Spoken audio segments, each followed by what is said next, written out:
第5期，坚持你的热爱，即便会经历痛苦。嗨，大家好，欢迎来到晚安图书馆，我是歌手王希。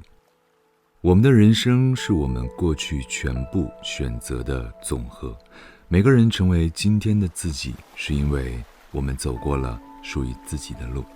今天这期电台，我想跟大家聊一聊我之所以成为我的故事。艺术的工作有2样让人非常痛苦的真相，一是客观上大家真的存在天赋上的差异，二是它讲究开窍这件事，这就导致你的进步或者退步，你是否遇到瓶颈和你如何突破瓶颈，都依赖于你本人，没有什么可以直接参考的范本。老师也没有办法保证1个月能把你教到怎样的水平，2个月提升到什么样的程度。我记得刚开始学习唱歌的时候，我学得非常快，因为我当时嗓子很高，能唱 High C 的时候就唱 High C， 我特别兴奋。结果我很快就发现了，我的真声特别好，但我一点假声都没有。那么没办法，那就开始拼命地练习假声。结果练着练着，有一天我发现假声终于差不多了，但是我又觉得真声没有以前好。这个过程反复了很久，让我非常的迷茫，但也没有别的办法，就只能一点一点的去练习，去平衡，去克服，一点一点的像打怪升级一样。如果大家听我2007年之前的歌，应该能感受出那个时候我的幼稚。如果去听11年附近的歌，应该能听到似乎有了点进步。然后到了13年，声音的处理可能更加灵活，这样直到16年湖南卫视的《我是歌手》，那个时候是我比较成熟的表达状态的开始。无他，唯有练习，从意识到自己不是天才，而世界上真的有天才，到真正接受这2件事，再到即便知道自己不是天才，也仍然愿意为一件事拼尽全力，这是一个过程，这个过程需要时间。在我们国家，男低音一直不算主流，大家看我们各大晚会上，男高音女高音独唱的机会特别多，男低音就相对很少，适合男低音歌手演唱的中文歌曲呢，也算比较有限。但我觉得低音也是可以很美很美，低音的歌是可以抚慰人心，你循环很久也不会听厌。我一直觉得回顾自己的成长是必要的，我们常常回头看，一方面是想确定下跟过去比自己进步了有哪些，这让我们更加坚定；另一方面就是常常看看我们的起点，检查一下自己没有因为走得太远而忘记为什么出发。但同时大家也不要过于沉溺于回忆，因为曾经的故事不论精彩还是遗憾，都已经过去式了，它已经指导过你的生活，不论好坏都不能重来。不如想想怎么让自己变得更好，让未来的自己再回头看时感到充满动力。而今天我想和大家分享的书目是米奇·阿尔伯姆写作的《相约星期二》。莫里·施瓦茨是作者米奇·阿尔伯姆在大学时的教授。米奇毕业15年后，偶然得知教授罹患重病，来日无多。但这时老教授感到更多的不是对生命即将离去的恐惧，而是希望把自己多年来的思考传播给更多的人。于是作者作为老人唯一的学生，在其后的14个星期里，每周2都飞越700英里到老人那上课。相约星期二就记录了他们的讨论。接下来的1个星期二，我同往常一样带了几袋食品，意大利玉米面食、土豆色拉、苹果馅饼，来到了莫里家。我还带了一样东西，一只索尼录音机。我想录下您的声音，等以后再听。我对莫里说。等我死后。他笑了。米奇，我会死的，而且很快。他打量着这台新机器，我顿时有一种冒犯的感觉。这是记者们常用的。我开始意识到，朋友之间放上一台录音机，确实会令人觉得异样和不自然。现在有那么多人想分享茉莉的时间，我这么做是不是索取的太多了？我拿回录音机说，我们不一定要使用这个东西，如果它让你感到不自在。他拦住我，摇摇手指，又从鼻梁上取下眼镜。眼镜由一根绳子系着，挂在脖子上。他正视着我说，把它放下。我放下了机器。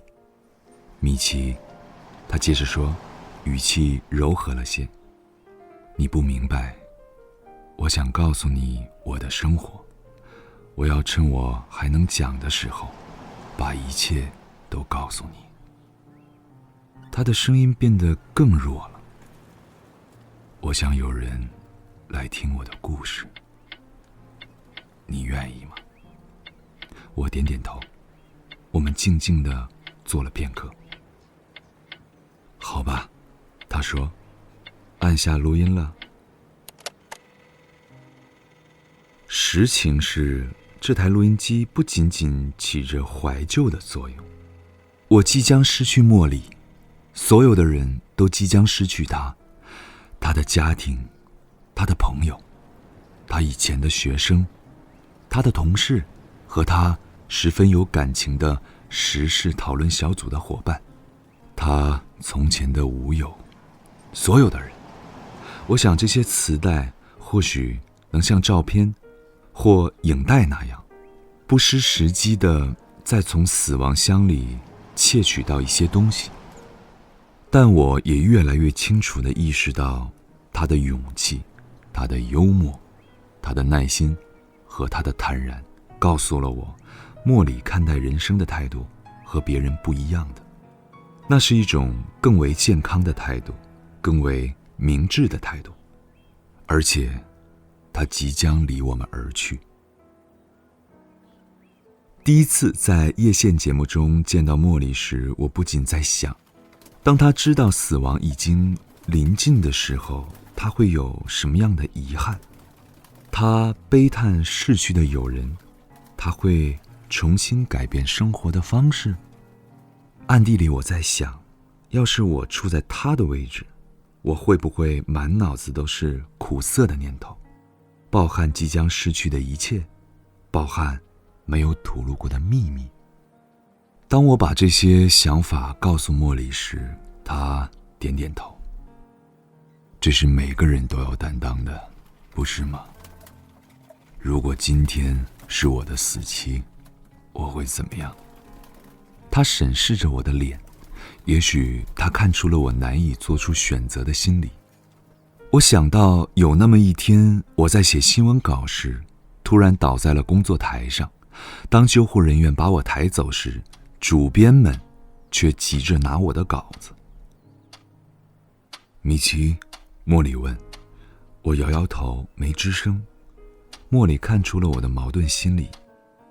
米奇，她说，我们的文化不鼓励你去思考这类问题，所以你只有在临死前才会去想它。我们所关注的是一些很自私的事情，事业、家庭、赚钱、偿还抵押贷款、买新车、修取暖器，陷入永无止境的琐事里，就是为了活下去。因此，我们不习惯退后一步，审视一下自己的生活，问，就这些？这就是我需要的一切？是不是还缺点什么？他停顿了一下。你需要有人为你指点一下，生活不会一蹴而就的。我知道他在说什么。我们在生活中都需要有导师的指引，而我的导师就坐在我的对面。好的，我暗想，如果我准备当那个学生，那我就尽力当个好学生。那天坐飞机回到底特律时，我在纸上列出了一份目录，都是我们要涉及的话题，从幸福到衰老，从生育到死亡。当然，这类题材的自助书有成千上万种，还不包括有线电视里的节目和$901小时的咨询课。美国早已成了兜售自助玩意儿的集市了，但好像还是没有一个明确的答案。该去关心他人，还是关心自己的心灵世界？该恢复传统的价值观，还是摒弃传统？该追求成功，还是追求淡泊？该说不，还是该去做？我所知道的是，我的老教授莫里并没有去赶自助的时髦。他站在铁轨上，听着死亡列车的汽笛，心中十分清楚，生活中最重要的是什么。我需要这份醒豁，每个感到困惑和迷茫的人都需要这份醒豁。从20岁来到北京开始，我觉得在这个城市打拼，每个人都需要一个灵魂伴侣。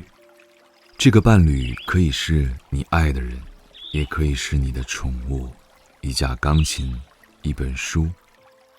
我想这本《相约星期二》也可以成为其中之一。书中的14堂课涵盖我们人生许多组成部分，包括如何面对他人，如何面对爱，如何面对恐惧，如何面对家庭、感情、婚姻、金钱与文化，衰老与死亡。如果你正因为寻求不到答案而迷茫，试试翻开这本书吧，回答也许就在其中。下期节目里会和大家聊一聊我在音乐之外那些感兴趣的小事儿，希望总有一种慰藉陪伴着你们。大家晚安，我们下次再聊咯。